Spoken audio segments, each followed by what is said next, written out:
Então, estando ele sentado no Monte das Oliveiras, defronte do templo, perguntaram-lhe em particular Pedro, Tiago, João e André: dize-nos, quando sucederão estas coisas?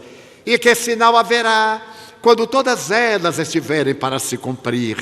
O sermão profético é de uma beleza trágico-lirial, porque ele diz: vede que ninguém vos engane. Muitos virão em meu nome dizendo: sou eu, e enganarão a muitos. Quando, porém, ouvirdes falar de guerras e rumores de guerras, não vos assusteis, porque é necessário que assim aconteça, mas não é ainda o fim. Quantas guerras! Nesses 2000 anos quase, depois que ele proferiu essa frase, quantos rumores de guerras, significando o começo de uma nova era, mas não o fim. Pois se levantará nação contra nação e reino contra reino. Haverá terremotos em vários lugares e haverá fomes. Estas coisas são o princípio das dores. A fome no Sudão.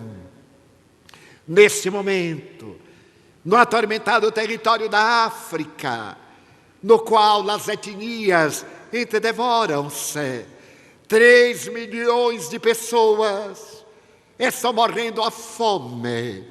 Nem mesmo a interferência da ONU para apaziguar as etnias, uma das quais atende a paixões de tradições religiosas, impede que o alimento chegue a outra etnia que pertence ao mesmo povo, condenado à morte por inanição. Então eu me recordo de que uma sociedade na qual a criatura humana morre à fome, deveríamos ter vergonha de viver nela. E me recordo de um dia, quando uma senhora chegou à porta da mansão do caminho trazendo algo nos braços, coberta por um tecido imundo. E quando nós erguemos, era uma criança esquálida, de quase 2 anos, mas com a aparência de alguns meses. E a mãe me disse: salve minha filha, eu sou catadora de lixo aqui na Canabrava, onde se depositava o lixo da cidade. E nós não comemos faz meses. Eu dou à minha filha uma sopa de papelão. E eu lhe perguntei: mas como uma sopa de papelão? Diz: bem, do lixo eu tiro aqueles papelões que estão com gordura, lavo e ponho-os a cozer em água e sal, e tomamos nós duas.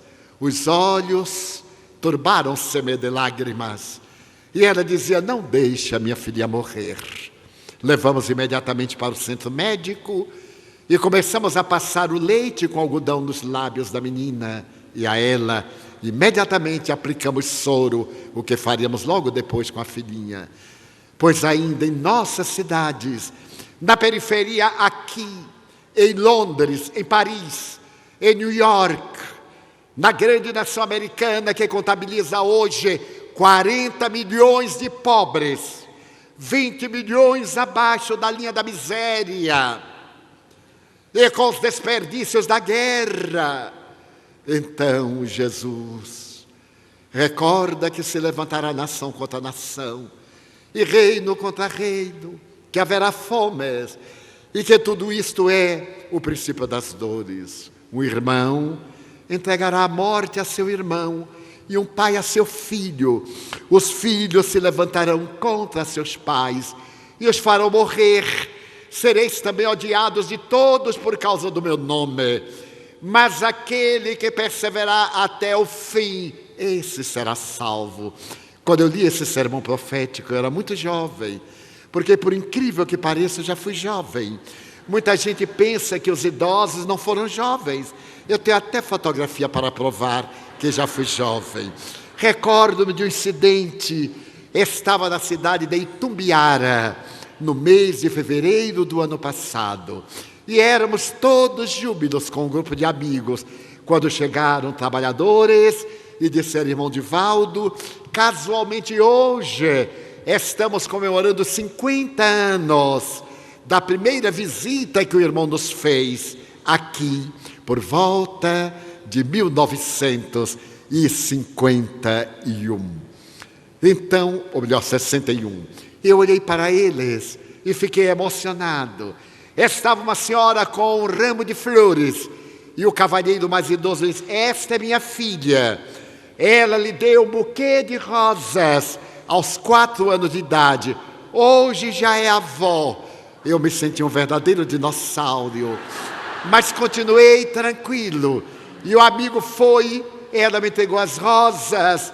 Eu sorri, lembrei-me daquela menina que houvera feito mesmo 50 anos antes.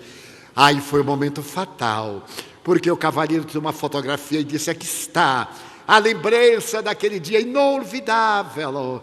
E eu olhei a fotografia e disse, meu Deus, como me lembro, Dr. Pereira Brasil e Dona Yolanda, Emanuel Chaves, Jarbas Varanda, eu só não conheço esse daqui. Ele disse, é o irmão. Eu não me reconheci, porque era uma gracinha, magrinho, bonitinho. E quando, 50 anos depois, aquele corpo de toureiro, agora estava o corpo de touro. Não tinha nada a ver com aquela exposição. Então,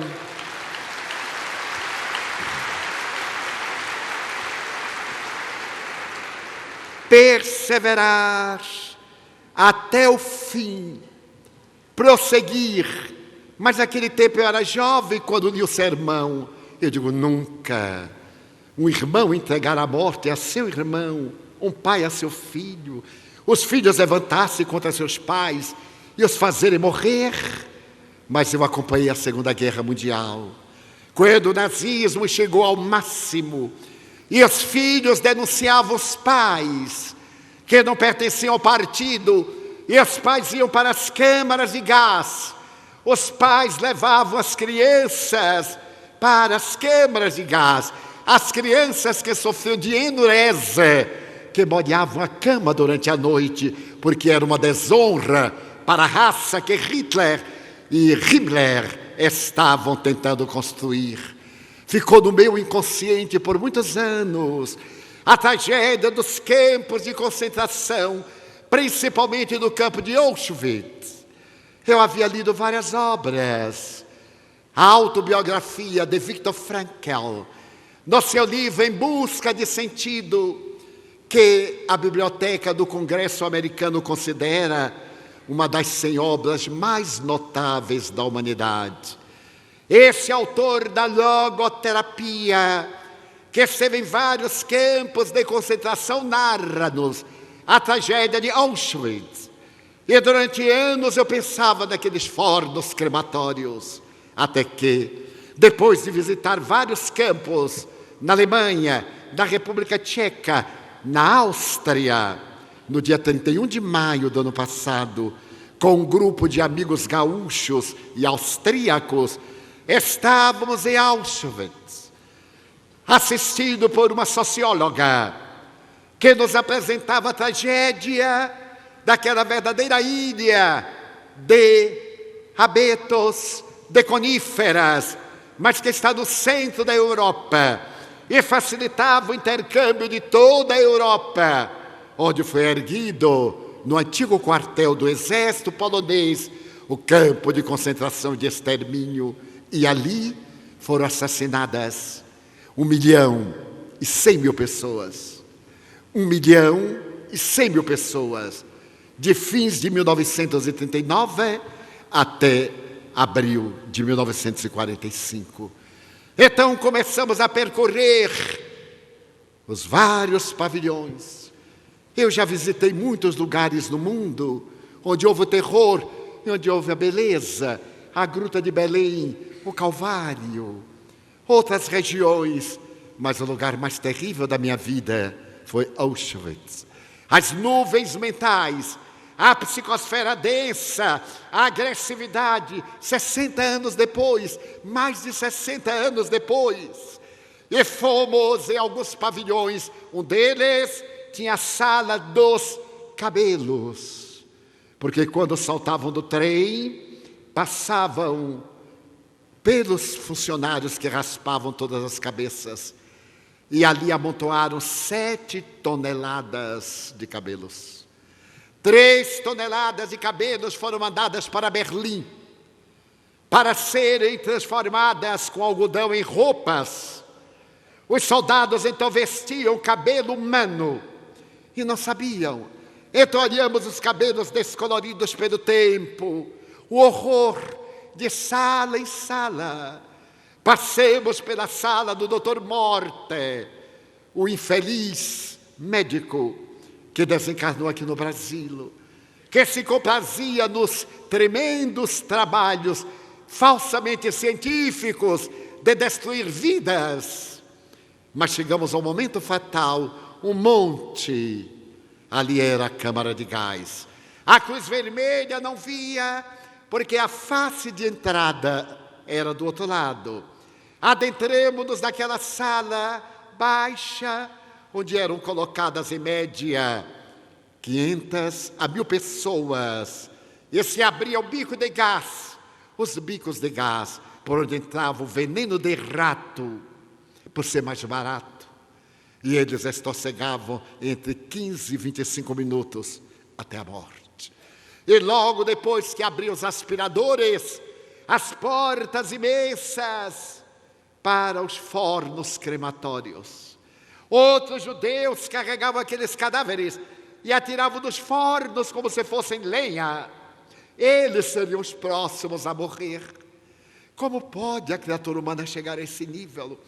Então estávamos todos estarrecidos, chocados, com a respiração difícil de uma tragédia de ontem. E dizia, meu Deus, isso não pode acontecer novamente. Sim, e aconteceu, e está acontecendo no mundo. Mas o momento clímax foi quando saímos. Eu me apoiava discretamente no braço de um amigo, porque não enxergava, e não queria denunciar aquele estado psíquico, aquele estado mediúnico. O horror das vítimas na sala, estossegando, gritando por justiça. Milhares ainda hoje. Então peguei no braço de um amigo e fomos saindo para respirar, quando parou um ônibus. E saltaram crianças com problemas, crianças com distúrbios mentais, com cegueira, com surdez, com deformidade. E formaram uma fila, conduzidas, essas crianças, por algumas educadoras. Eu achei estranho. E adentraram-se na câmara de gás. Então aquilo me chamou a atenção, aquela névoa e aqueles seres. Então eu pedi a Conrad, o amigo que fala excelente vários idiomas, principalmente português, polonês de origem, trabalhador espírita, para que se me fizesse o intérprete. Eu desejava saber o que é que aquelas crianças estavam fazendo ali. Então fomos, e ele perguntou à educadora, por que está trazendo essas crianças? E ela falou de semblante patibular, para que vejam. E eu disse ao Conrad, mas ver o quê? Se eles são cegos. E ele traduziu, e ela disse, não importa. Eu os trago para que vejam, para que saibam. As crianças agitadas emitiam ruídos estranhos, moviam-se. E ela passou ao lado dos fornos crematórios e os apontou. Então as crianças pareciam estimuladas ao desequilíbrio. E então Joana de Ângeles me disse, são alguns dos algozes que estão retornando aos lugares dos crimes, marcados a ferro da expiação e revivendo as tragédias, embora a idiotia, a deformidade mental de alguns, as deformações, eles revivem na mente as cenas terríveis que geraram. Naquela noite, eu proferi uma conferência em Auschwitz, na Universidade da Terceira Idade. E ao invés de falar daqueles dias terríveis na Polônia, tão querida, Eu falei do amor de Jesus Cristo, da certeza de um mundo melhor, da esperança que paira em nossas vidas, desse momento grave de transição para uma terra renovada. E disse-me depois o intérprete: pela primeira vez, nesta universidade, alguém foi aplaudido de pé. E ele disse: Jesus Cristo.